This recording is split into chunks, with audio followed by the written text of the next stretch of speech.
যুক্তরাষ্ট্র ও রাশিয়ার মধ্যে দীর্ঘদিনের পারমাণবিক অস্ত্র নিয়ন্ত্রণ চুক্তির মেয়াদ শেষ হতে না হতেই ওয়াশিংটন থেকে ধেয়ে এলো এক বিশাল অভিযোগের তীর। বেইজিংয়ের বিরুদ্ধে এমন এক গোপন কর্মকাণ্ডের দাবি তোলা হয়েছে যা গত কয়েক দশকের আন্তর্জাতিক নিরাপত্তাকে প্রশ্নের মুখে ঠেলে দিয়েছে। বেইজিং ও ওয়াশিংটনের এই নতুন স্নায়ুযুদ্ধ নিয়ে বিস্তারিত জানাচ্ছেন তৌফিকুল ইসলাম আশিক। জেনেভায় অনুষ্ঠিত বৈশ্বিক নিরস্ত্রীকরণ সম্মেলনে চীনের বিরুদ্ধে গুরুতর অভিযোগ তুলেছেন মার্কিন under secretary Thomas D nano. তিনি দাবি করেন 2020 সালের জুনে বিশ্ব যখন মহামারী প্রকোপে দিশেহারা, ঠিক সেই সুযোগে চীন তাদের পশ্চিমাঞ্চলীয় মরুভূমিতে এক গোপন পারমাণবিক পরীক্ষা চালিয়েছে।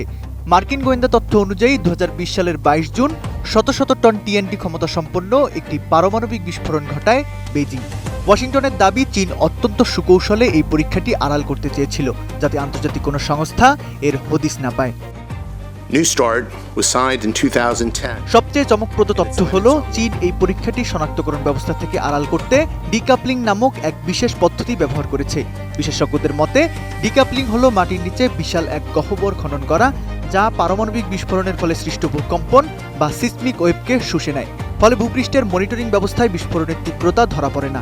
ডি ন্যানোর অভিযোগ, চীনা সামরিক বাহিনী জেনে শুনেই এই কাজ করেছে, যা আন্তর্জাতিক নিষেধাজ্ঞা এবং তাদের দেওয়া প্রতিশ্রুতির সুস্পষ্ট লঙ্ঘন। নে, দুই বেলা খাবি ফ্যান্টাস্টিক নিমক হালাল সল্টেড বিস্কুট।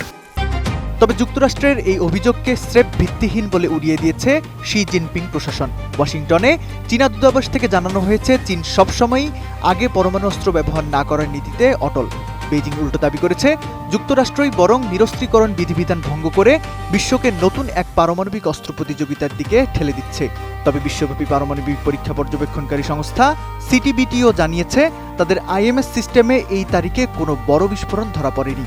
তবে ডি ন্যানোর মতে, বিস্ফোরণটি খুব কম শক্তির হওয়ায় তা হয়তো নজরদারি এড়াতে সক্ষম হয়েছে।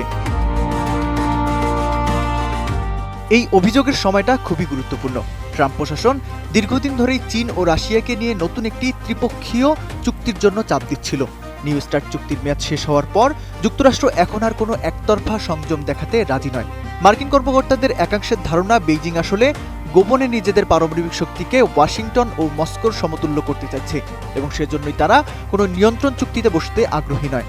সব মিলিয়ে এই গোপন পরীক্ষার অভিযোগ কেবল দুই দেশের বাকযুদ্ধ নয়, বরং 2026 সালে এক নতুন পারমাণবিক যুদ্ধের আশঙ্কাই বাড়িয়ে দিল। তৌফিকুল ইসলাম আশিক, এটিএন নিউজ।